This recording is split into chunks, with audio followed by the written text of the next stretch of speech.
So I finally got around to seeing Terrifier 3. That movie's f***ed up.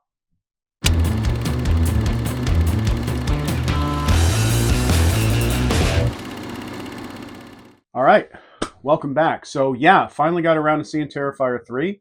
I put up a video a couple of weeks ago airing some concerns about what 3 might be based on my experience with 2. So I didn't think 2 was bad.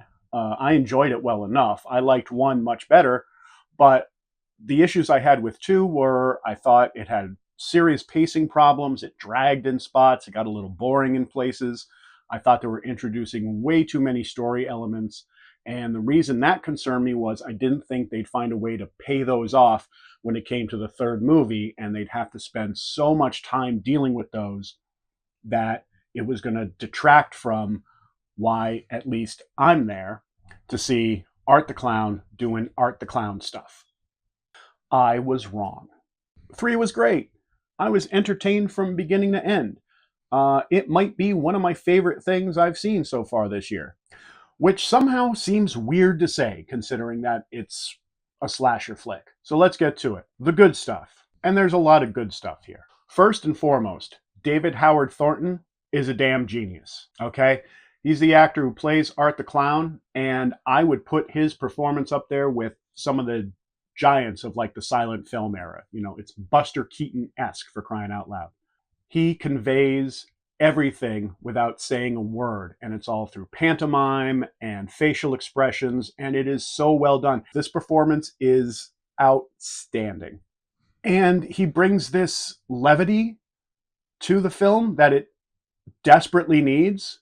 It's like weirdly funny in parts, like laugh out loud funny, but honestly, the movie needs that levity. It needs to strike that balance, because if it had this super serious, somber tone on top of all of the violence and the blood and the gore, you might need to talk to somebody after seeing it. You might need to talk to a few somebodies, folding chairs in a circle, kind of talking to somebodies. But the movie avoids all that by striking this tone that is really well done. And it's gets to the point where you're in on the joke. You know, it's not taking itself too seriously. Thornton is having the time of his life playing this part in this movie, and that comes through very clear. And it's wonderful. It is just a terrific performance, and it is a joy to watch. The effects are terrific. The director, Damien Leone, and Christian Tinsley in the Tinsley studio did a marvelous job with the special effects here. And I would have loved to have been in on some of the brainstorming sessions on some of these. There were like 3 or 4 like outstanding kills. Like, all right, so if somebody's like tied to a chair and you take this thing and you shove it in, and then you take these other things and you put them in there, and then they do their thing, and then amazing. And it gets to a point where I honestly have to wonder where they take it now from here. Because if 1 and 2 were sort of your limit of what you could handle, avoid 3, because it ups the ante in every single way. And again, I don't know how much further they're going to be able to push the envelope for 4.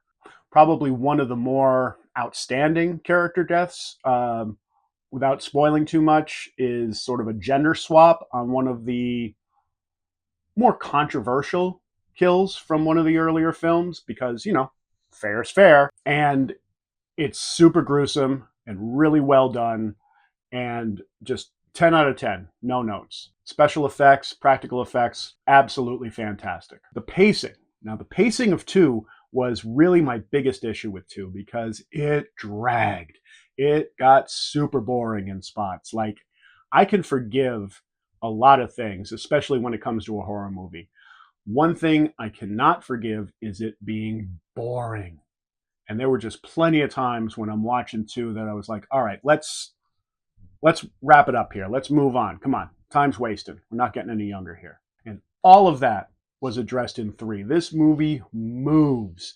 And yeah, there are breathers in between the mayhem, but they're short, they're to the point, and they don't drag the movie to a screeching halt the way I think a lot of things in 2 did. So again, well done, super improvement over 2. And yeah, there is still some lore and backstory that's introduced here, but this time it seems a lot more interesting than it did in 2.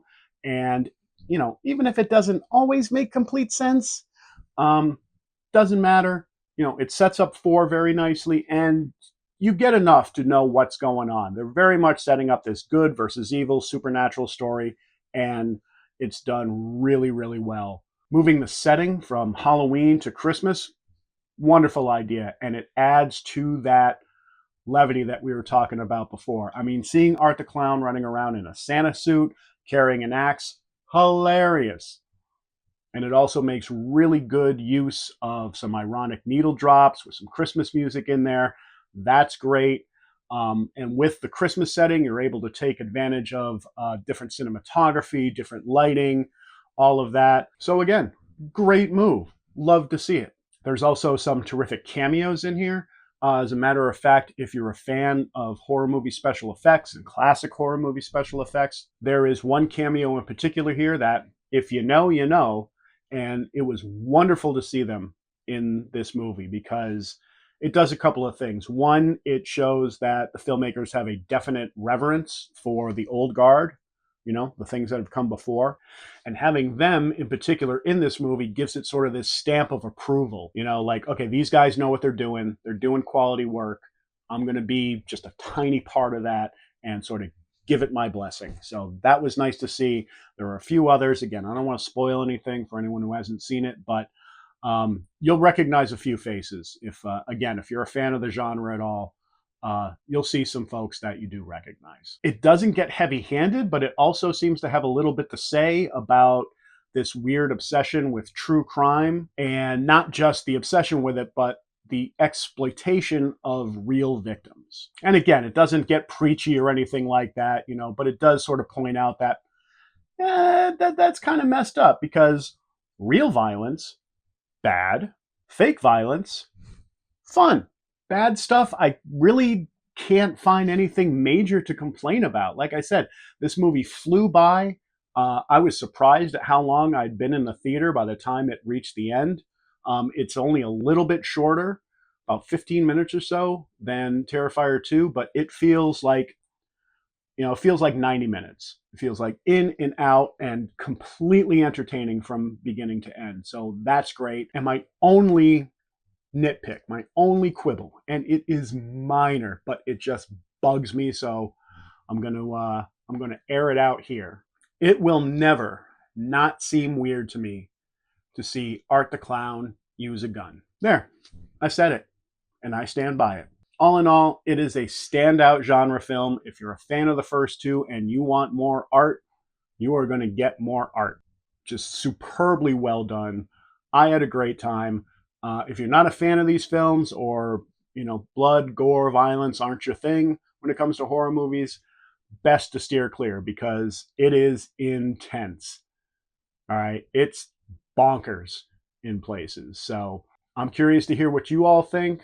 Let me know down below in the comments. Like and subscribe, and we will see you soon.